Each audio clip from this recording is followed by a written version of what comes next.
오늘의 이야기는 삼국지 제7편 동탁의 피살과 조조의 성장에 관한 이야기입니다. 이야기 시작 전에 구독과 좋아요로 응원해 주시면 큰 힘이 됩니다. 그럼 지금부터 본격적으로 시작하겠습니다. 그 다음 날이었다. 이유는 아침 일찍 동탁을 찾아와 어젯밤 여포와 만났던 일을 낱낱이 말하고 나서 여포 장군이 태사님의 관대하신 배려에 깊이 감사하고 있었습니다. 그런데 일이 이렇게 되었으니 초선이를 여포 장군에게 주어버리는 것이 좋을 것 같습니다만 동탁은 어제 초선에게서 들은 말도 있고 또 초선 앞에서의 장담도 있었기에 내심 이유를 괘씸하게 생각하였다. 그런 사정을 모르는 이유는 다시 말했다. 이왕 물려주시려면 초선을 오늘 중으로 여포 장군 집으로 보내는 것이 좋을까 하옵니다. 동탁은 고개를 가로저으며 내가 먼저 살을 섞은 아이를 여포에게 보낸다는 것이 말이나 된다고 생각하느냐? 여포와 나는 부자지간 일하는 것을 잊었단 말인가? 그건 안 될 말이다. 다만 여포에게 죄만은 다시 거론치 않겠다는 나의 뜻을 전하라. 그래도 이유, 부질없는 소리는 그만해라. 너 같으면 내가 사랑하던 계집을 아들에게 물려줄 수 있겠느냐?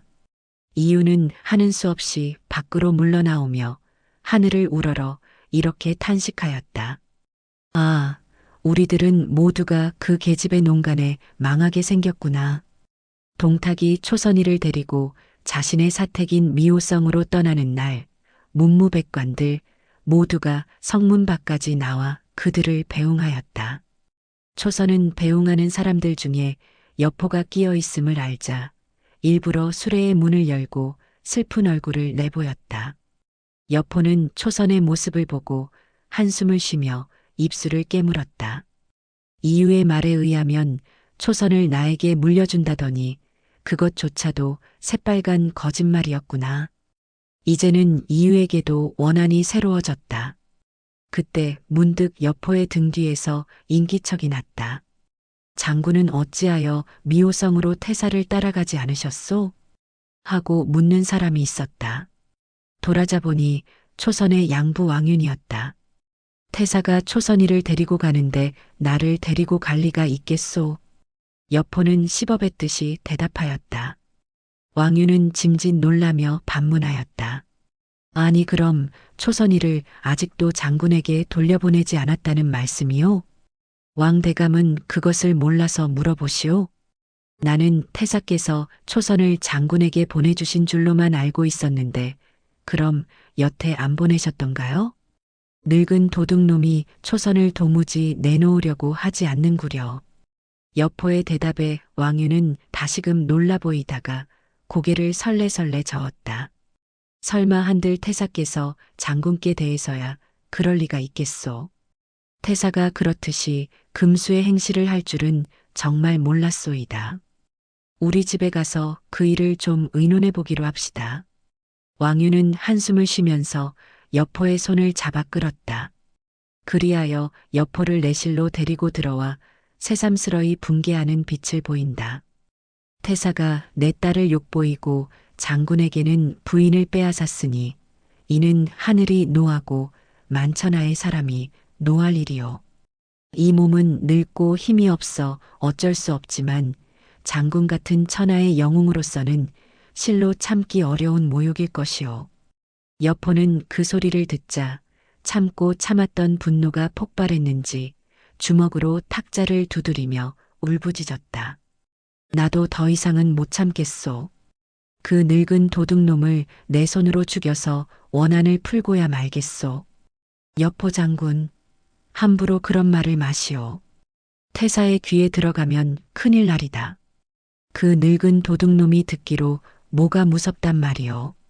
그러나 한 가지 거리끼는 것은 나와 부자 간의 의리를 맺었는데 내가 그를 죽이면 주변 사람들이 해댈 뒷공론이 두려울 뿐이요. 그러자 왕유는 장군은 여시고 태사는 동시요. 비록 부자의 연을 맺었더라도 엄밀히 본다면 문제는 안 될 것이요. 그리고 듣자니 태사가 봉의정에서 장군에게 화극을 내던져 장군을 죽이려고 했다는구려. 그런 사실을 세상 사람들이 모두 다 알고 있는 터이요. 옳은 말씀이요. 그가 먼저 나를 죽이려 했으니 내가 그를 죽인들 누가 잘못이라 하겠소. 그리고 어젯밤에 내가 천문을 살폈더니 자미성이 약하게 보이다가 유성 하나가 떨어졌소. 이는 동탁의 기운이 쇠한 것을 나타낸 것이니 아마도 올해는 못 살 것이요. 그러니 만약 장군이 말씀하신 대로 태사를 기꺼이 제거하신다면 내 딸 초선이가 악마의 소굴에서 벗어나 밤마다 그리워하는 장군을 만날 수도 있을 것이고 쓰러져가는 한시를 바로 일으켜 세울 기회가 되는 것이니 그 공로는 청사의 길이 남게 될 것이요.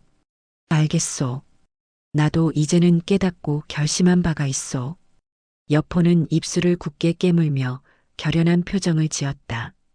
이 일이 중간에 새나가거나 실패를 하는 날이면 큰일이니 거듭 신중을 기하셔야 하오. 왕대감 걱정 마시오. 내가 피로써 성공을 맹세하리다.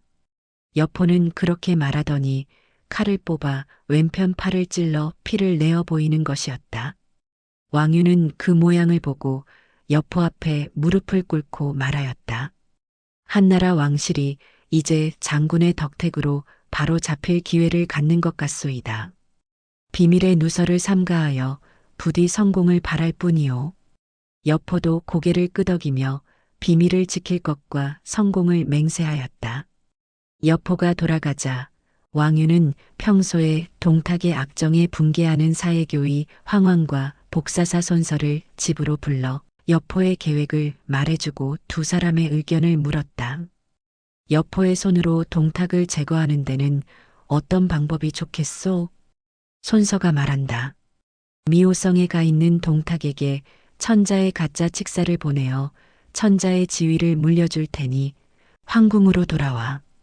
제위에 오르라는 조서를 보내면 동탁이 기쁜 마음으로 달려올 것이니 그때 황궁 문 안에 여포를 대기시켰다가 동탁이 문 안으로 들어서는 순간 놈을 쳐 없애면 좋을 것 같습니다. 그것 참 좋은 생각이요. 그러면 미호성으로 보내는 가짜 칙사는 누가 좋겠소? 기도의 이숙이 좋을 것 같습니다. 그건 안 될 말이오. 이숙은 동탁의 신복이 아니오. 이숙이 전에는 동탁의 신복이었지만 지금은 동탁이 벼슬도 높여주지 않고 천대시하여 원한을 품고 있습니다. 더구나 이숙은 여포와는 친구지간이므로 여포가 부탁하면 쉽게 들어줄 것입니다. 그러면 여포를 불러서 물어봅시다. 그리하여 여포를 불러서 물어보니 여포는 이렇게 말한다. 전일 나더러 형주자사 정원을 죽이게 부추긴 사람이 이숙이었소. 그러니 이숙에게 부탁하여 순순히 들어주지 않는다면 이번에는 내가 그를 죽여 없애고야 말겠소. 왕유는 사람을 보내 이숙을 청하였다. 여포가 이숙에게 말한다. 전일에 자네가 나로 하여금 정원을 죽이고 동탁에게 오게 하였네.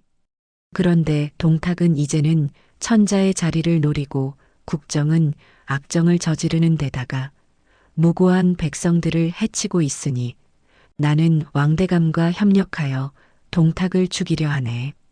그러니 자네도 이 일에 힘을 더해주기 바라네. 이숙은 그 소리를 듣자 이렇게 대꾸한다. 실은 나도 진작부터 동탁을 없애버려야 한다고 생각하고 있었네. 그러나 그를 실행에 옮길 방법이 묘연하여 걱정하던 참이었는데 자네가 나선다면야 응당 내가 힘을 합쳐야 하지 않겠나? 걱정 마시게. 가짜 칙사의 임무를 차질없도록 수행하겠네.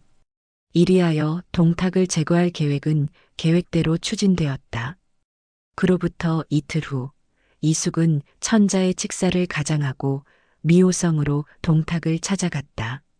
천자가 무슨 일로 그대를 나에게 보냈는가? 천자께서 어린 나이에 국정의 부담을 느끼시고 국가 경영의 능력이 이미 검증되신 태사께 천자의 지위를 물려드리려고 결심을 하시고 저를 보내셨사옵니다. 동탁은 그 말을 듣고 크게 기뻐하며 천자의 지위를 나에게 물려주신다고? 그러면 사도 왕윤은 이 일을 어떻게 생각하던고?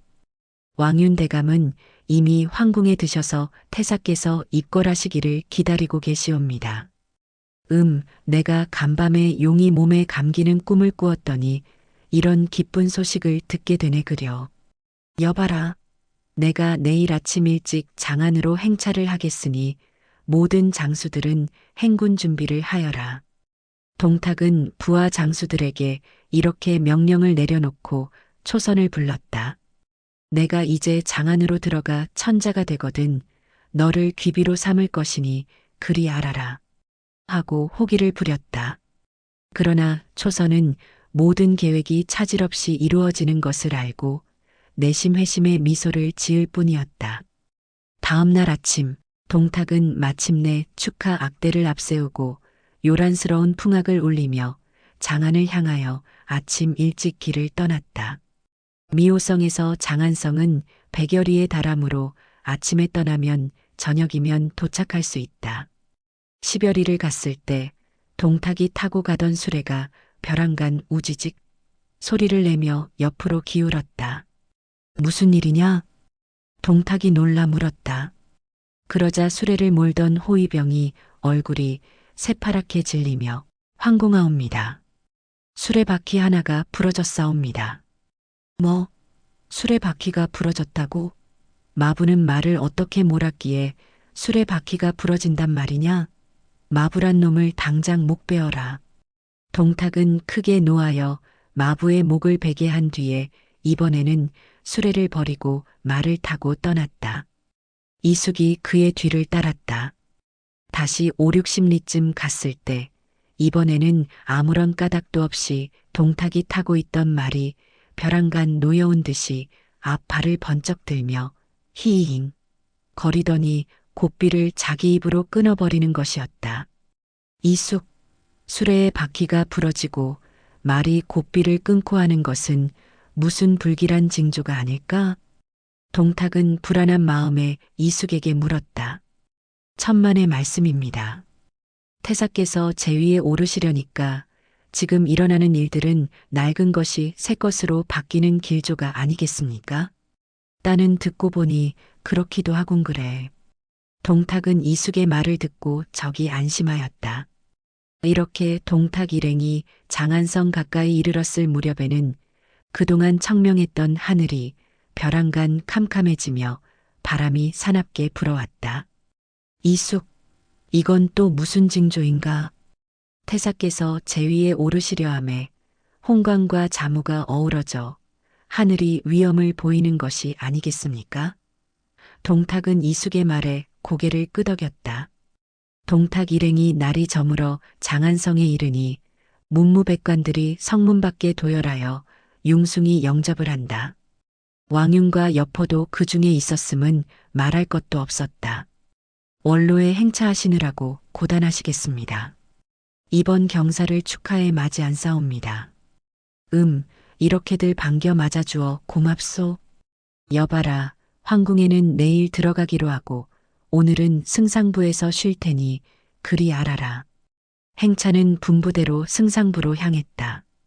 여포가 방으로 들어와 동탁 앞에 큰 절을 올린다. 봉선이냐? 내가 이번에 제위에 오르고 나면 내게는 천하의 병마를 총독하는 권한을 주리라. 황공 무비하옵니다. 여포는 속으로 코웃음을 치면서 대답하였다. 이날 밤 승상부에서는 축하연이 크게 벌어졌다. 그리하여 흥취가 한창 높아갈 무렵에 어디선가 애절한 노랫소리가 들려왔다. 저게 무슨 소린고?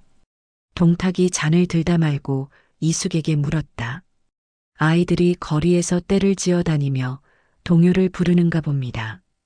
동탁은 귀를 기울여 노래를 엿들었다. 천리초, 하청청, 11상, 불득생. 노래는 분명히 그런 노래였다. 이숙, 저 노래는 무슨 뜻인고? 이숙은 노랫말이 무엇을 의미하는지 알고 있었다. 천리초란 동탁의 동자를 풀어서 노래한 것이고 11상이란 동탁의 탁을 의미하는 것이었다. 따라서 그 노래는 동탁이 머지않아 죽으리라는 뜻이었지만 이숙은 저 노래는 한실의 유씨가 망하고 동씨가 새로 일어선다는 뜻이옵니다. 하고 대답하였다. 듣고 보니 그렇기도 하겠군. 그러면 저 노래를 마음껏 부르게 내버려 두라. 동탁은 기뻐하며 술잔을 다시 기울였다. 이튿날 동탁은 일찍 일어나 목욕제게하고 황궁으로 들어갈 준비를 하였다. 이날의 행차는 어제보다도 더욱 호화로웠다. 호위군사와 악대를 거느리고 위풍당당하게 황궁을 향해 들어가다 보니 검은 두건에 푸른 도포를 입은 도사풍의 노인이 하얀 깃발을 들고 길가에 서 있었다. 그 깃대 중간에는 배마 헝겊이 동여매 있고 하얀 깃발에는 입구자가 2자 씌어져 있었다. 입구자가 2개 쓰인 것은 여포의 여자를 의미하는 것이었고 깃대에 배, 헝겊이 매어져 있는 것은 여포의 포자를 나타낸 것이었다. 다시 말하면 여포를 경계하라는 뜻이었다. 그러나 그것을 알 턱이 없는 동탁은 배행하는 이숙을 보고 저 늙은이는 뭔가 하고 물었다. 아마 미친 점장인가 봅니다. 이숙은 아무렇게나 둘러대고 말했다. 이윽고 동탁 일행은 북행문 앞에 도착하였다. 여기서부터는 누구를 막론하고 군사를 거느리고 들어갈 수 없는 금문이었다. 동탁이 수레에서 내려 문 앞으로 다가서니 수많은 만조백관들이 기다리고 있다가 너도 나도 동탁에게 축하의 말을 건넸다. 경하드리옵니다. 축하드리옵니다. 얼마나 기쁘시겠습니까? 동탁은 만면에 웃음을 지으며 북행문 안으로 들어섰다. 그리하여 황제가 계시는 집정전 계단 위를 올려다보니 사도 왕윤이 황궁 앞 계단 제일 높은 곳에서 황제의 칙서를 손에 들고 서 있었다. 동탁이 경건한 자세로 다가서 가니 왕윤이 조서를 읽어내린다. 황명이요. 역적 동탁은 조정을 모독하고 천하를 어지럽혔으니 모든 충신들에게 명하노니 역적 동탁을 없애라. 그러면서 왕윤은 칙서를 동탁에게 내던지며 외쳤다. 죽여라. 그 순간 왕윤의 뒤에서 검을 든 수많은 무사들이 함성을 지르며 쏟아져 나왔다. 죽여라. 죽여라. 죽여라. 이에 벼락같이 놀란 동탁이 황급히 문 앞으로 돌아서며 소리쳤다. 여포, 여포는 어디 있느냐? 그러자 여포는 적토마를 타고 나타나며 황명을 받들어 동탁을 죽여라 하고 소리치며 방천하극을 들어 한 칼에 동탁의 배를 냅다 찔러버렸다. 이에 동탁은 피를 토하며 그 자리에 쓰러져 죽었으니 이때 동탁의 나이는 54세, 초평 4월 22일 대낮 순식간에 벌어진 일이었다. 그러자 왕윤은 그 자리에 풀썩 꿇어앉으며 하늘을 우러러 떨리는 목소리로 외쳤다. 하늘이시여, 드디어 역적 동탁을 죽여 없애고 대한왕조를 구했습니다. 동탁이 나가자빠진 것을 본 만조백관들이 쌍수를 들어 만세를 외쳤다. 만세, 만세, 만만세. 이어서 여포가 소리쳤다. 황명을 받들어 역신 동탁을 죽였다. 그를 따르던 나머지 무리는 무기를 버리고 투항하라. 그러면 일체의 죄를 묻지 않겠다. 그러자 북행문 밖에 동탁을 호위해온 수많은 병사들은 일제히 무기를 버리고 꿇어앉았다. 동탁을 도와 천하를 어지럽힌 놈이 이유다. 누가 그 놈을 잡아오겠냐? 이번에는 왕윤이 외치자 이숙이 군사를 몰고 승상부로 달려갔다. 일행이 승상부로 달려 들어가는데 많은 무사들의 손에 끌려 나오는 처량한 사나이가 있었으니 그는 바로 이유였다. 이유는 평소에 부하들에게 미움을 사고 있던 터라 동탁이 죽었다는 소문을 듣고 부하 병사들이 이유를 사로잡아 끌어낸 것이었다. 왕윤은 이숙으로 하여금 그 자리에서 이유의 목을 베게 하였다. 그런 연후에 역적 동탁과 이유의 머리는 잘라 창 끝에 꿰어가지고 장안성 마루에 높이 매달라. 그리고 미호성에는 아직도 동탁의 일족과 그의 군사들이 많이 있다. 누가 그들을 쳐부수고 재물을 몰수해 오겠나? 하고 묻자 여포가 큰 소리로 나선다. 내친 김에 제가 다녀오겠습니다. 왕유는 여포에게 이숙과 황보숭 장군을 딸려주면서 군사 3만을 데리고 미호성으로 떠나게 하였다. 그리고는 만조 백관들과 함께 어린 황제를 배할하였다. 신들이 폐하를 배웁니다. 황제 폐하 만만세, 황제 폐하 만만세, 황제 폐하 만만세. 만조 백관들은 어린 황제 유엽이 앞에 무릎을 꿇고 만세 삼창을 외쳤다. 이윽고 왕윤이 떨리는 목소리로 입을 열었다. 신왕윤이 아래옵니다. 역적 동탁을 조금 전 북행문에서 처형했습니다. 한나라 왕조의 혼란이 평정된 것은 천하 백성들의 기쁨입니다. 황제 폐하의 홍복이옵니다. 그러자 헌제는 명을 받들라 하고 기쁜 어조로 말하였고 집정관이 조서를 읽어내린다.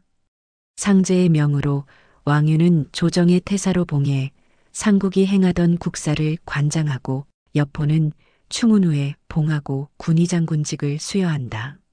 이상 왕윤이 엎드려 절하며 아랜다. 명에 따르겠사옵니다. 그러자 만조 백관들은 일제히 복창한다. 성은이 망극하옵니다. 한편 미호성에는 이각, 곽사, 장제 등 동탁의 신복 맹장들이 1만여 명의 군사들을 거느리고 성을 지키고 있었는데 동탁이 황궁에서 무참히 죽었다는 소식을 듣자 반드시 토벌대가 오리라 믿고 밤을 도와 군사들을 데리고 양주로 달아났다. 여포는 미호성에 들어오기 가무섭게 초선부터 찾았다. 그리하여 그립고 그립던 초선을 얼싸안으며 초선, 동탁을 죽였으니 이제는 우리 세상이요. 그대와 나는 이제부터 인생을 마음껏 즐깁시다. 그러자 초선은 모든 것이 뜻대로 되었다는 안도감이 밀려왔다. 그리하여 여포에게 환한 얼굴을 지으며 말없이 고개만을 끄덕여 보였다. 한편 황보숭과 이숙은 동탁의 친족들을 모조리 죽여 없앴다. 그리고 동탁의 놀이개감으로 끌려왔던 800여 명의 궁녀들을 하나도 남김없이 놓아주고 동탁에게 붙었던 간신배는 모조리 목을 베었다. 그 중에는 동탁의 아우, 동민과 조카 동왕도 끼어 있었다. 동탁이 미호성 깊숙이 숨겨둔 재물은 어마어마한 것이었다. 황금 23만 근, 은 89근을 비롯하여 눈이 어지러울 정도의 보물들이 창고에 가득 차 있었다. 왕윤이 그 소식을 듣고 명령을 내렸다. 금은보화는 모두 장안으로 보내고 곡식은 모두 백성들에게 골고루 나누어 줘라. 이때 백성들에게 나눠준 곡식은 물경 800만 석이나 되었다. 그러자 장안의 백성들은 기쁨에 넘쳐났다. 동탁을 제거하기가 무섭게 날씨는 청명해지고 바람은 온화하고 햇빛은 따사로웠다. 이제야 태평성대가 돌아왔구나. 백성들은 너나 할 것 없이 소리 높여 외쳤다. 집집마다 떡을 치고 술을 빚어 즐거움을 나누었다. 그리고 밤이면 횃불을 들고 다니며 노래를 부르고 춤을 추는 것이었다. 이제야 맘 놓고 살게 되었다. 평화는 횃불처럼 우리를 밝혀주는구나. 백성들마다 제각기 한마디씩 소리쳤다.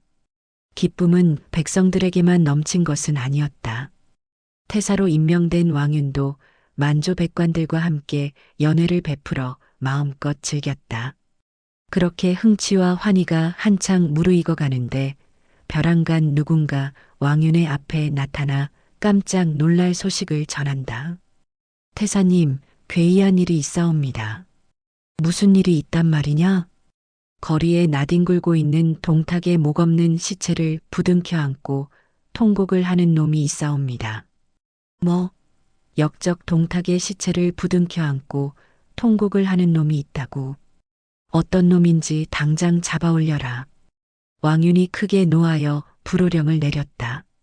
그 순간 만조 백관들도 술잔을 든 채 불안한 시선이 모아졌다. 얼마쯤 지나자 무장 병사들이 한 사내를 붙잡아 와서 왕윤의 앞에 꿇어앉힌다. 바로 이놈이옵니다. 모두가 한테 살펴보니 무지막지한 시골뜨기 인물이 아니었다. 인품과 차림새로 보아하니 조간이 분명해 보였다. 고개를 들어라. 왕윤이 큰 소리로 외치자 잡혀온 자가 고개를 드는데 그는 다른 사람이 아닌 시중 채옹이었다. 그를 알아본 왕윤을 비롯한 만조 백관들은 깜짝 놀랐다. 채옹은 당대의 기재로 유명한 인물이었기 때문이다. 왕윤은 목소리를 가다듬어 채옹을 꾸짖었다. 역적 동탁을 죽인 것은 국가의 경사스러운 일이거늘 한나라의 신하인 그대가 동탁의 시체를 부둥켜 안고 통곡을 했다니 어찌된 일인고. 채옹이 머리를 숙이며 대답한다. 제가 나라의 대의를 어찌 모르오리까마는 동탁과의 개인적인 친분에서 눈물을 흘렸습니다. 이제 제 잘못을 한번 용서해 주신다면 나라를 위해 충성을 다하겠나이다.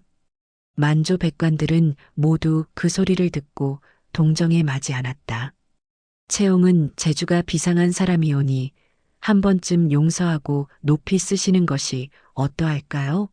하면서 왕윤이 관대한 처분을 내려주기를 청하였다. 그러나 왕윤은 고개를 가로저었다. 민심이 안정을 찾아가는 이런 시기에 공사를 구분하지 못하는 인물이 나라에 무슨 도움이 되겠소? 나라의 기틀을 바로잡기 위해서라도 저렇듯 줏대없는 인물은 마땅히 죄를 물어야 하오. 그리하여 당대의 기재로 불린 채옹은 공사를 구분하지 못한 탓으로 목이 베어지고 말았다. 이렇게 조정에서는 동탁이 남긴 잔재로 어수선한 가운데 오직 한 사람, 그림자도 보이지 않는 사람이 있었으니 그 사람은 바로 여포였다. 장안의 백성들은 이래 밤낮을 술을 마시고 춤을 추며 노래를 목청껏 불러 제쳤지만 여포만은 어떤 곳에도 나타나지 아니하고 자기 집 후원에서 미친 사람처럼 이리 왔다 저리 갔다 하면서 초선이 왜 그대가 죽는단 말인가 하고 울부짖었다. 그러다가 어떤 때에는 초선이가 나를 버리고 죽다니 이게 웬일인가 말야 하고 통곡을 하기도 하였다. 그러다가 초선의 시체를 안치해 놓은 방 안으로 들어와선 싸늘하게 식어버린 초선을 부둥켜 안고 하염없이 눈물을 흘리며 넋두리를 하였다. 초선이 제발 죽지 말고 지금이라도 눈을 떠봐 주오. 그러나 숨이 끊어진 사람이 대답이 있을 리가 없었다. 초선은 동탁을 제거하는 목적이 달성되고 여포가 미호성으로 들어오자 그의 도움을 받아 일단 장안의 여포의 집으로 들어오게 되었다. 그러자 여포는 이제야말로 초선이 완전히 자기 여자가 되었다고 생각하였다. 그러나 초선의 마음은 몹시 괴로웠다. 나라를 위하고 왕윤의 은혜를 생각해서 동탁을 죽이는데 아낌없는 협력을 하였지만 동탁에 의해 더럽혀진 여자의 몸으로 이제 다시 여포의 품에 안겨 행복을 꿈꿀 생각은 없었던 것이었다. 이것은 17살 먹은 앳된 여자의 자존심으로는 도저히 자기 자신조차 스스로 용서할 수 없는 일이라고 생각했던 것이다. 그리하여 여포가 궁중에 잠깐 다녀오는 사이에 몸에 지니고 있던 호신용 은장도로 자기 목숨을 끊어버렸던 것이다. 여포는 그 사실을 알고 땅을 치며 통곡하였다. 초선이 나는 그대를 용서했건만 그대는 어찌하여 자신을 용서하지 않았단 말이오. 여포는 초선의 자살을 이해할 수 없었다. 나를 그렇게나 그리워했던 초선이가 나의 여자가 되기를 그토록 갈망하던 초선이가 어째서 이 마당에 자살을 했을까? 여포로서는 영원히 풀지 못할 수수께끼였다. 초선의 죽은 얼굴에는 아무런 미련도 없어 보였다. 오히려 어떤 만족감으로 젖은 미소조차 띠고 있었다. 그녀의 육신은 비록 동탁에게 여지없이 유린되었지만 선천적으로 타고난 아리따운 자태는 죽어서도 더욱 빛나는 듯이 보였다. 자는 듯 숨죽인 얼굴은 살았을 때보다 더욱 아름다웠다. 달조차 구름 속에 가린 어느 날 밤, 이날 밤도 여포는 초선의 시체를 부둥켜 안고 소리 없이 울다가 제풀에 잠이 들었다. 얼마를 자다가 문득 눈을 떠보니 창가에 어린 달빛이 초선의 시체를 고요히 비추는 가운데 초선의 허리춤에 조그만 주머니가 매달려 있는 것이 눈에 띄었다. 이게 뭘까? 여포는 주머니를 떼어서 속을 열어보았다.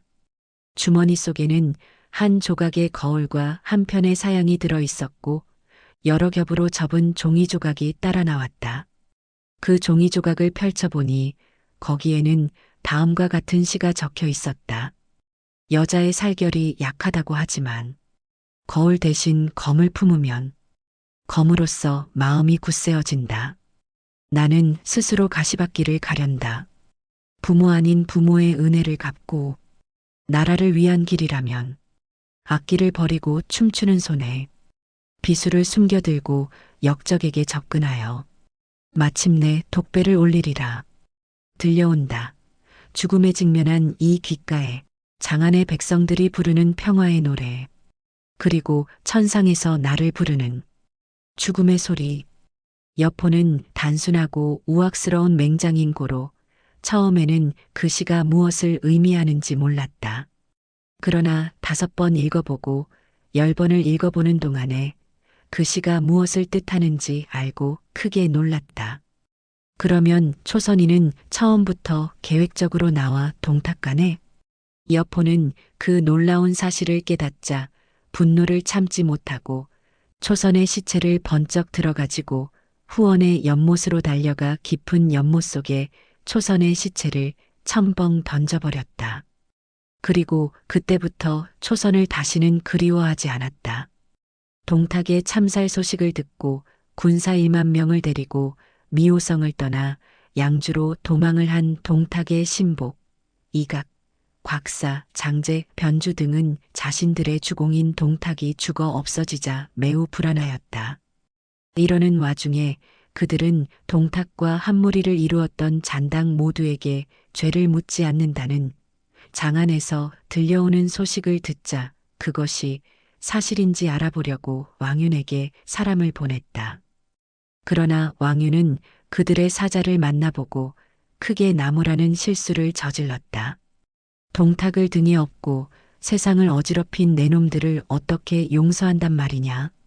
그러면서 왕윤은 그들을 토벌한다고 많은 군사를 일으켰다. 양주에 있던 동탁의 잔당들은 이에 크게 놀랐다. 그러자 그들의 모사인 가우가 수심에 잠겨있는 4명의 장수를 둘러보며 말한다. 우리들은 겁을 집어먹어서는 안 돼요. 더구나 한 사람씩 떨어져 버려도 안 될 것이요.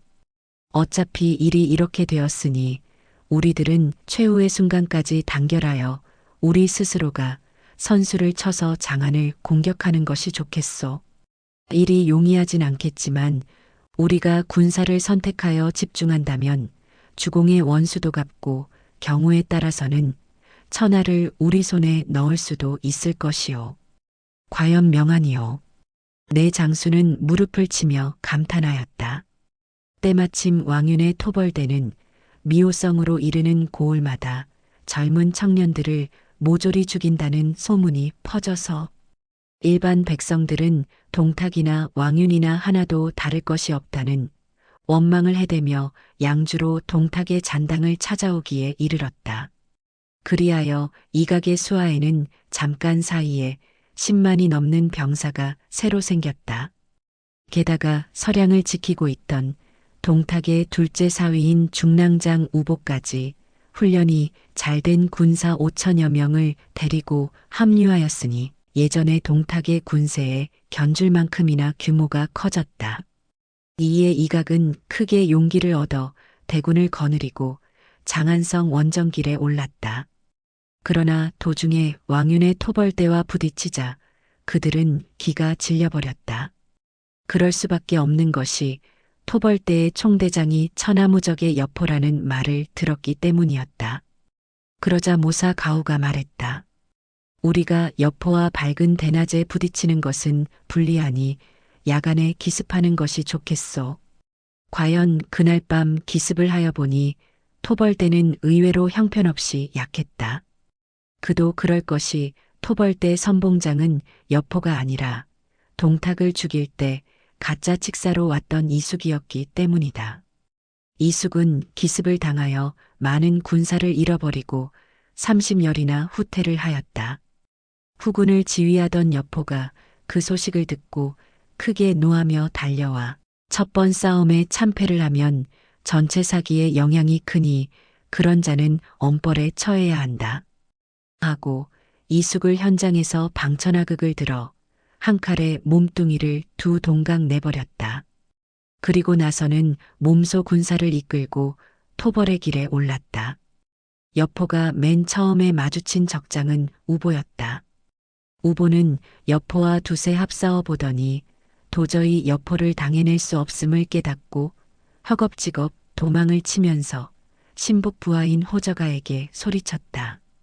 여포가 나오면 전투는 승패가 결정되는 것이나 마찬가지이니 속히 퇴각하자.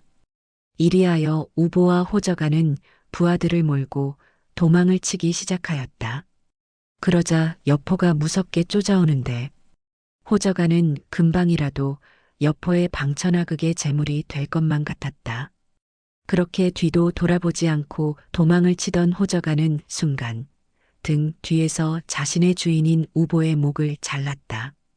그리하여 그 머리를 가지고 적진인 여포의 진지로 달려가 내가 우보의 목을 잘라왔으니 나를 크게 써주시오 하고 관용을 베풀어 줄 것을 청하였다. 여포는 그 말을 듣자 우포의 목만 가지고는 안 되겠으니 주인을 배반한 내 놈의 목도 베기로 하겠다. 하고 즉석에서 호저가의 목도 떨구었다. 우보가 죽고 호저가의 목도 여포의 손에 떨어졌다는 소리가 순식간에 이각의 진지에 퍼졌다. 그러자 이각은 동료 장수들에게 이렇게 말하였다. 여포라는 자와 정면으로 싸워서는 절대로 이기지 못한다. 그 자는 용맹하기는 천하제일이지만 지략이 부족하므로 우리는 개교로서 그와 싸워야 할 것이다. 어떤 개교 말인가? 곽사가 물었다. 그러자 이각은 개교란 우리가 여포와 싸우다가 쫓기고 또 싸우다가 쫓기고 하면서 여포군을 산속으로 깊숙이 몰아넣고 지구전과 신경전을 써야 한다. 그러면 성질이 급한 여포란 놈은 제풀에 지쳐버릴 것이다. 이각의 계획은 즉각 실행되어 여포를 산중으로 끌어들였다. 그리고 다른 한편으로는 장제와 번주 두 장수가 많은 군사를 이끌고 장안성으로 쳐들어갔다. 장안에서는 불의의 습격을 받고 크게 당황하면서 장안이 위태롭게 되었으니 여포는 급히 돌아와 장안을 지켜라 하는 명령을 여포에게 내렸다.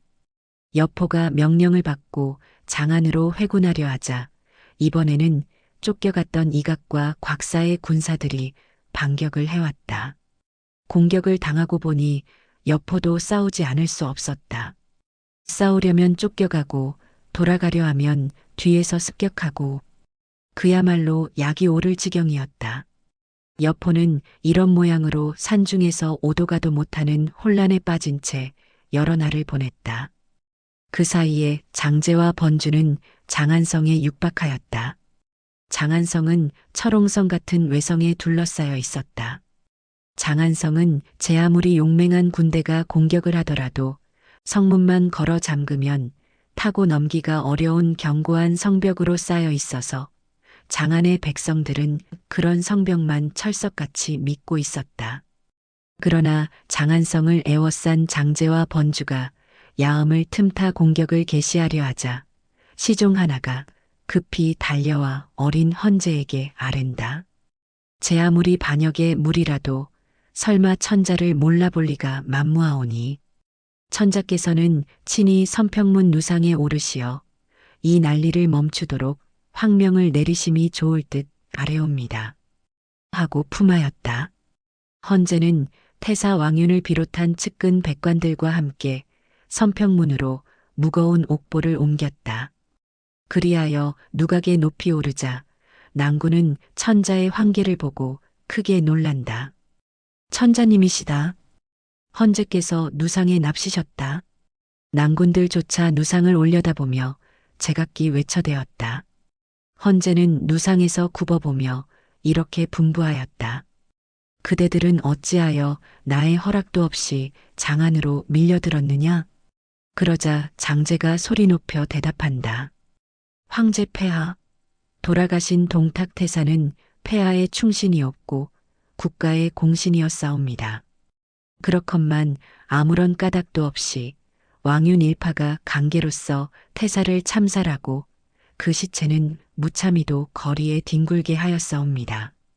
이것은 어찌 사람이 할 짓이란 말이옵니까? 그래서 저희들은 동탁태사의 은총을 생각해 여기까지 이르게 되었사옵니다. 저희들은 결코 반란이 아니옵니다. 폐하께 없어 그 간악한 왕윤만 저희들에게 내어주신다면 저희들은 곧 이 자리에서 물러나겠사옵니다. 그 소리가 끝나자 성 밖에 진군해온 군사들이 일제히 찬동의 함성을 울린다. 헌제는 옆을 돌아다 보았다. 바로 옆에서는 왕윤이 우뚝 서서 성 밖의 아우성을 창백한 얼굴로 노려다보고 있었다. 그리고 헌제의 시선이 이미 심상치 않음을 깨닫자 왕윤은 모든 것을 각오한 듯 말한다. 나 때문에 이런 일이 생겼다면 이 몸을 너희들에게 주리라 하는 소리를 지르고 누상에서 적의 무리 속으로 나는 듯이 뛰어내렸다. 왕윤의 몸은 적병들의 무수한 창검 위에 떨어졌다. 왕윤이 틀림없다. 우리들의 원수다. 죽여라. 죽여라. 이런 외침 속에 이미 목숨이 끊어진 왕윤의 몸뚱이에 난적들의 수많은 창검이 난무하였다. 왕윤이 죽는 것과 거의 동시에 장안성 문이 힘차게 열렸다. 이것은 반란군과 내통한 동탁 잔당이 한 짓이었는데 이 바람에 난적들이 물밀듯이 성 안으로 쏟아져 들어와 인명을 해치고 재물을 약탈하였다. 그리하여 며칠 전까지도 태평성대를 소리 높이 찬양하던 장안의 백성들은 또다시 아비규환에 휩쓸리게 되었다. 그리고 난적들은 이 기회에 천자까지 죽여버리고 천하를 내 것으로 만들어버리자는 말도 해댔다. 그러나 번주와 장제는 찬성하지 않았다. 천자를 죽이기는 어려운 일은 아니지만 그랬다가는 민심을 잃게 될 것이니 천자의 위력을 점진적으로 꺾어가면서 민심을 얻은 뒤에 대사를 도모해야 할 것이다. 그러니 우리들은 약속한 대로 군사를 곧게 물리는 것이 좋겠다. 그러나 난적들은 고집을 부렸다. 이대로 곧게 물러나는 것은 어리석은 일이요. 왕윤을 제거한 농공행상이라도 받은 후에 물러나기로 합시다. 하고 당장 벼슬 자리를 달라고 요구하였다. 헌제는 마침내 그들의 요구를 들어주었다. 그리하여 이각은 거기장군에, 곽사는 후장군에, 번주는 우장군에, 그리고 장제는 표기장군에 각각 임명하여 이들을 사후에라도 묘당에 오르게 하였다. 한편 장안성이 적도들에게 공격을 당하고 있다는 소식을 들은 여포는 산중을 빠져나와 장안으로 급히 달려왔다. 그러나 때는 이미 늦어버렸다. 그가 장안성 밖까지 달려왔을 때에는 이미 장안성 안은 온통 검은 연기와 화염으로 덮여 있었다. 아차, 너무 늦어버렸구나. 여포는 하늘을 우러러 탄식하였다. 매사에 실망할 줄을 모르던 여포도 이때만은 낙담을 하지 않을 수가 없었다. 그리하여 여포는 군대를 그곳에 남겨둔 채 불과 100여 명의 신복만을 데리고 피신의 길에 올랐다. 앞서는 사랑하던 초선이를 잃어버리고 이제는 싸움도 진력이 나버려 피신길에 오르게 되었으니 아무리 생각하여도 자신의 앞날이 캄캄하였다. 한편 헌제로부터 벼슬을 제수받은 장제와 번주는 헌제 옆에 자신들의 첩자를 달아놓고 수만의 군사들을 성 안의 공지에 천막을 치고 주둔시켰다. 천자가 있는 장안성이 동탁의 잔당인 이각과 번주 등에 의해 점령되었다는 소식을 듣고 서량태수 마등과 병주자사 한수가 조정을 점령하고 있는 적도들을 소탕해야 한다는 대의명분을 내세우며 10여만의 군사를 거느리고 장안으로 쳐들어왔다. 이각은 모사 가우와 더불어 대책을 강구하였다. 가우가 이렇게 말한다. 장안성 외벽에 적이 타고 넘을 수 없도록 방책을 세우고 성 밑에는 깊은 늪을 팝시다. 그리고 나서 공격해오는 적을 그냥 내버려두면 제풀에 지쳐서 물러가 버릴 것이요. 과연 서량군과 병주군이 수없이 장안성을 공격해왔으나 그들은 성을 넘어 들어올 수가 없었다. 그러는 동안에 그들은 군량과 마초가 떨어지고 군사들의 사기가 침체해 가는데 때마침 장마철이어서 군사들이 싸우기도 전에 병에 걸려서 수없이 죽어나갔다. 이런 기회를 이용하여 장안의 이각군이 일시에 성문을 열고 달려나와 반격을 개시하는 바람에 마등의 군사들은 무참하게 패주하였다. 특히 한수는 우장군 번주에게 추격을 당하여 목숨이 위태롭게 되자 옛날의 우정을 내세우며 이렇게 외쳐대었다. 번주, 번주, 그대와 나는 동양인이 아닌가? 이놈아, 여기는 싸움터다. 국난을 진정하는데 개인의 연록이 무슨 상관이란 말이냐?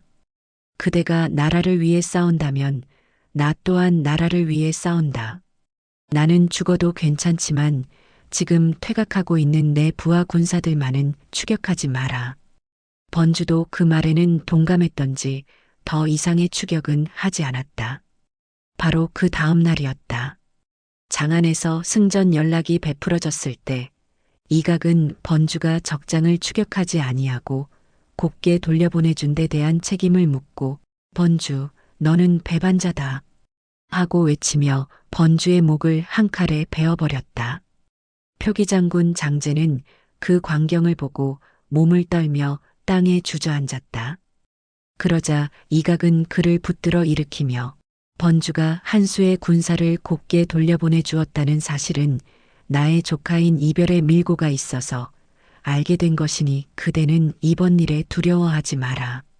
그대는 어디까지나 나의 신복이니 안심하고 계속 나를 도와주기 바란다.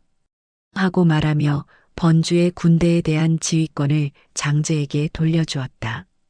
이 무렵에 청주 지방에서는 또다시 황건적을 표방한 무리가 날뛰기 시작하였다. 그러자 정권을 마음대로 휘두르고 있는 이각의 일당이 동군 태수인 조조에게 천자의 이름을 빌려 황건적을 토벌하라는 명령을 내렸다. 조조는 이각 따위는 애당초 인정하지 않았다.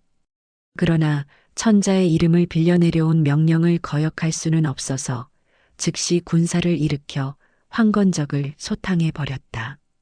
이 무렵 조조는 전국 각지에서 유능한 인재를 두루 모으고 있어서 그의 수하에는 용감한 무장과 지혜로운 사람들이 속속 모여들었다. 조조는 이들을 극진히 대접하여 먹을 것과 지위를 부여하고 각기 가진 재능을 10분 발휘할 수 있는 요소요소에 포진시켰다.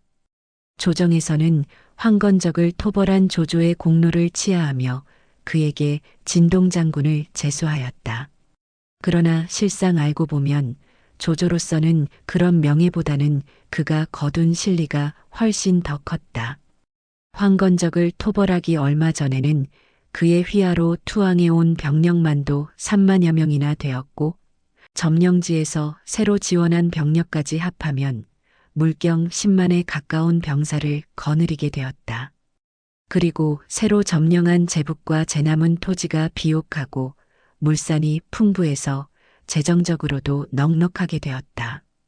이렇게 조조의 명성이 사방으로 퍼져나가자 조조는 천하의 인재들을 불러 모았다.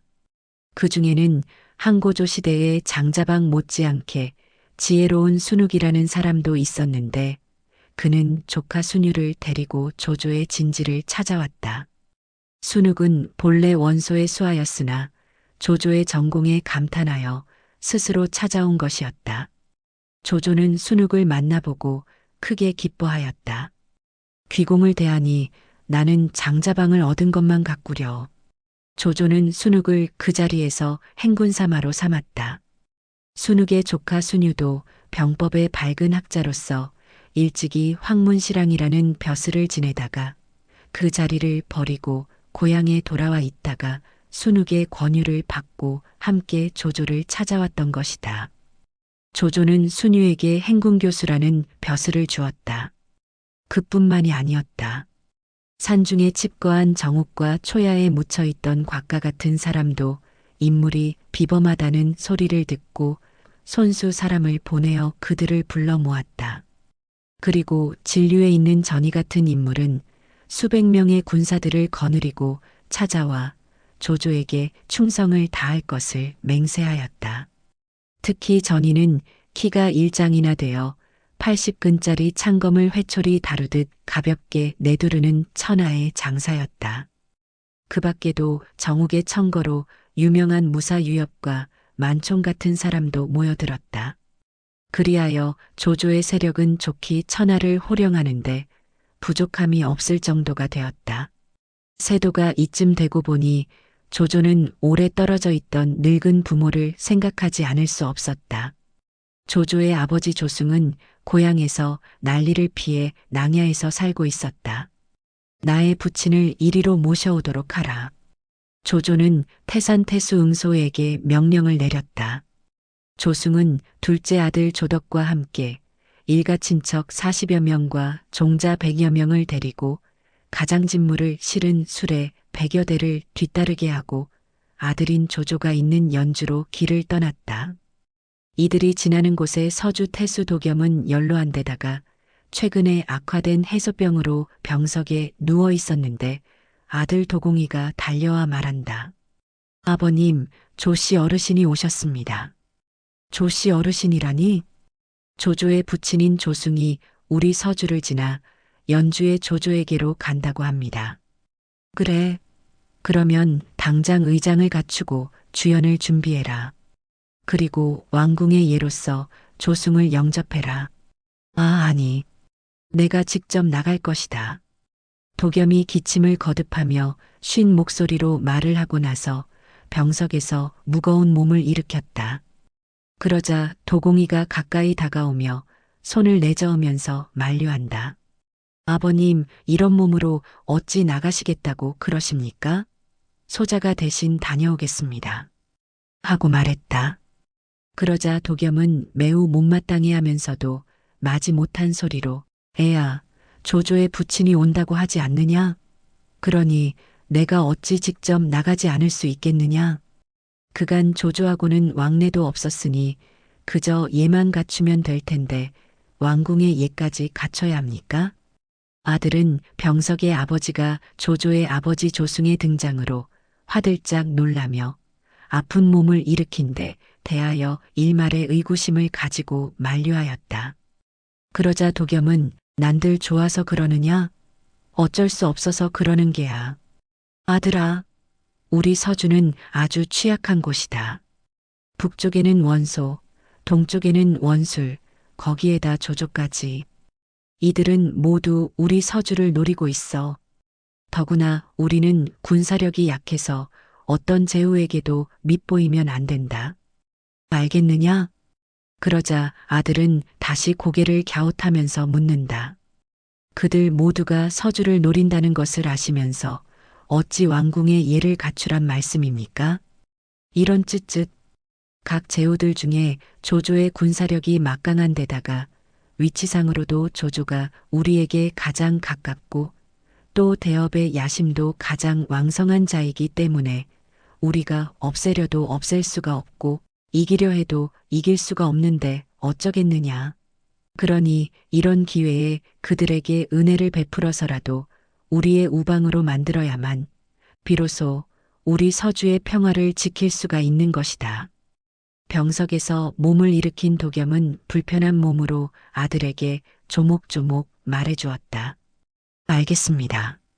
아들은 침통한 표정을 지으며 조승의 영접 준비를 서두르기 위해 밖으로 달려나갔다. 그리하여 서주 자사 도겸은 조승 일행을 극진히 대접하기에 이르렀고 서주에서 이틀 동안이나 극진한 대접을 받는 사이에 조승은 도겸의 인물됨에 크게 감동을 받으며 다시 길을 떠나려고 하자 도겸은 부하 장수 장계에게 500명의 군사를 주어 연주까지 조승을 정중히 호위에서 모시도록 하였다. 조승이 가소를 거느리고 길을 떠나 화비에 도달했을 때 맑게 개었던 초가을 하늘이 벼랑간 어두워지며 큰 비가 쏟아졌다. 일행은 가까운 절간을 찾아가 하룻밤을 묵어가게 되었다. 큰 비를 만나는 통에 조승을 호위하던 도겸의 병사들은 모두 옷을 흠뻑 적시게 되었다. 그리하여 불을 피우고 삼삼오오 둘러앉아 옷을 입은 채로 말리고 있었는데 누군가 느닷없이 불만을 터뜨렸다. 우리는 본래 예전부터 황건적의 부하로서 멋대로 살았는데 지금은 마지못해 도겸의 부하가 되기는 했지만 그 알량한 돈만 받아가지고는 술 한 잔도 맘대로 못 마시게 되지 않았나? 이거야 원 아무리 생각해도 잘한 짓인지 모르겠어? 하면서 일장 신세 타령을 늘어놓는 것이었다. 그건 나도 그래. 나도. 내 생각도 그렇구먼. 앞서 불만을 말한 자를 동조하는 자들이 이구동성으로 대꾸하면서 고개를 끄덕였다. 그러자 이를 지켜보던 호위대장 장계가 이렇게 말했다. 너희들의 불만을 내가 잘 안다. 그러나 잘 들어보아라. 우리는 황건당 출신으로 지금은 도겸에 의탁하여 밥을 얻어먹고는 있지만 우리는 출신으로 인해 중용되지 못하고 있다. 그러니 우리는 앞으로 전쟁이 벌어지면 앞장서 나가서 죽을 일 외에는 앞날이 불확실한 것이 사실이다. 그러자 그 말을 듣고 신복 부하가 맞장구를 친다. 형님 말씀이 맞습니다. 그렇다면 오늘 밤에 끝장을 내자. 지금 바로 행동을 개시하여 조승을 죽여 재물을 모조리 뺏고 우리는 오봉산으로 숨어들어 산전 노릇이나 하면서 신선처럼 살아보도록 하자. 알겠냐? 장계는 자신의 생각을 부하들에게 거침없이 내뱉었다. 그러자 부하들은 네, 잘 생각하셨습니다. 그게 좋겠습니다. 그렇다면 가자. 네.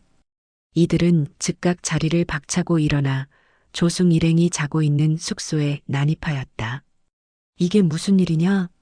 조조의 동생 조덕이 잠을 자다가 잠옷바람으로 뛰어나오며 소리를 지르자 장계가 번개같이 달려들어 목을 잘랐다.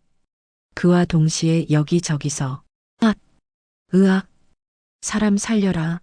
하는 날카로운 비명과 함께 사람들이 쓰러져 죽는 소리가 어둠 속에서 수없이 터져나왔다.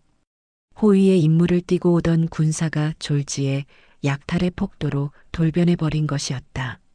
조승은 측간에 숨어 있다가 발각되어 무참히 칼을 맞아 쓰러졌고 일가 친척과 따르던 종자까지 100여 명이 넘던 일행이 씨알머리도 남김없이 장계일당에게 참사를 당했다. 이런 가운데 호위의 임무를 띠고 갔던 장계의 부하 중에 한 사람이 난동의 와중에 홀로 빠져나온 뒤 서주로 달려와 지난밤에 벌어진 참상을 그대로 전하였다. 그러자 도공이가 아버지 도겸의 침소로 황급히 뛰어들며 아른다. 아버님, 아버님, 큰일 났습니다. 도겸은 처벽을 먹다 말고 물었다. 무엇 때문에 이렇게 호들갑을 떠느냐? 아버님, 조승 어르신께서 우리가 호위로 붙여준 장계에게 살해당하셨습니다. 뭐라고? 도겸은 기절할 듯이 놀랐다. 그러자 자세한 소식을 가져온 자가 도겸 앞에 무릎을 꿇고 손을 모으며 말한다. 조승 어르신께서 연주에 도착하시기 하루 전에 장계, 그 도둑놈이 재물에 눈이 멀어 밤새 부하들과 함께 조승 어르신을 비롯해 그 일족을 모두 살해하고 가진 재물을 약탈하여 도망을 쳤사옵니다. 하고 아뢰는 것이 아닌가. 아, 도겸은 놀라운 소식을 듣고 그 자리에서 뒤로 자빠졌다. 아버님, 화들짝 놀란 도공이가 황급히 달려와서 넘어지는 아버지를 붙잡았다. 아버님, 정신 차리세요. 그러자 도겸은 이즈러진 눈을 간신히 뜨며 탄식하며 울부짖었다. 끝이다. 끝이야. 모든 게 끝장나고 말았구나. 으흐흑. 진정하세요, 아버님. 아이고, 내 탓이다. 내 탓이야. 내가 눈이 멀었구나. 장계 그놈이 도둑의 잔당이란 것을 잊었구나. 아이고.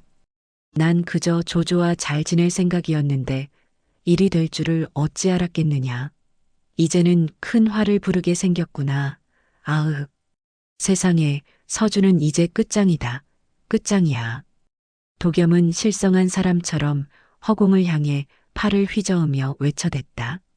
아버님, 어르신의 죽음은 장계란 놈의 탓입니다. 우리는 그저 사람을 잘못 쓴 것뿐입니다. 소자의 생각에는 무엇보다 장계의 뒤를 쫓아 놈의 목을 베어오는 것이 우선이라고 봅니다. 그 다음에 장계의 목을 가지고 연주로 가서 조조를 만나 앞뒤의 사정을 설명하고 사죄하는 겁니다. 그리고 아버님, 연주라면 군량이 부족하지 않습니까? 우리가 가진 수십 만석의 군량으로 배상을 하면 잘 해결될 것입니다. 그러니 너무 상심하지 마세요. 도공이는 이렇게 실망과 불안에 잠긴 아버지를 위로하였다. 그러자 도겸은 아들의 말이 한심하다는 듯이 고개를 가로저으며 손가락을 세워 보이며 말한다. 이이후, 너는 이런 말 들어본 적이 있느냐? 내가 천하를 배신할지언정 천하가 나를 배신할 수는 없다. 누가 한 말입니까? 조조. 도겸은 말을 마치고 얼굴을 찡그리며 고개를 설레설레 저었다. 그러자 아들은 놀란 두 눈을 크게 뜨고 할 말을 잇고 아버지만 쳐다본다. 이제야 조조가 어떤 사람이라는 것을 알겠냐? 애야, 우리 서주에는 큰 재앙이 닥친 거다. 아흑. 도겸은 또다시 고개를 흔들며 울부짖었다. 아버님, 그러면 어찌해야 하옵니까? 아버님, 말씀해 주십시오. 도공이는 아버지가 무엇이라도 시키면 그대로 할 듯이 조르면서 결행할 의지를 보였다. 도겸은 결연한 어조로 다시 아들에게 말인다. 명을 전해라. 서주의 모든 군마들은 속히 전투에 대비하라고 말이다. 알겠습니다. 도공이는 아버지의 명을 받고 밖으로 나가려고 황급히 몸을 돌렸다. 그러자 잠깐만 조조가 서주로 공세를 취해오면 우리 서주군 전력만으로는 절대 조조군을 막아낼 수는 없다. 그래서 내가 서신을 몇 장 써줄 테니 너는 그걸 가지고 밤새 말을 달려 기주에 있는 원소와 남양의 원술, 평원의 공손찬을 찾아가거라. 거리상으로는 닷새 안으로 다녀올 수 있을 것이니 그들에게 속히 원군을 청하거라. 하지만 아버님, 그들은 모두가 서주를 노리는 자들이 아닙니까? 그들은 모두 서주를 노리고 있기 때문에 서주가 조조의 손에 들어가는 것을 원치 않겠지. 일단 우리 서주가 조조의 손에 들어가게 되면 중원을 제패한 셈이 되니 그들에게는 이로울 것이 없다. 가서 전해라. 그 누구든지 조조군을 퇴각시키고 전쟁을 종료시킨다면 나 도겸이 늙어 죽을 때까지 해마다 20만 석의 곡식을 바친다고 말이야. 병들어 지치고 긴박한 가운데서도 도겸은 아들에게 손가락 두 개를 펼쳐 보이면서 말했다. 알겠습니다. 도공이는 밖으로 나와 군사들에게 전쟁 준비를 시키고 자신은 아버지의 서한을 받아가지고 기주를 비롯한 남양과 평원을 다녀오기 위하여 질풍같이 말을 달렸다. 시청해 주셔서 감사합니다. 편안한 시간 되십시오.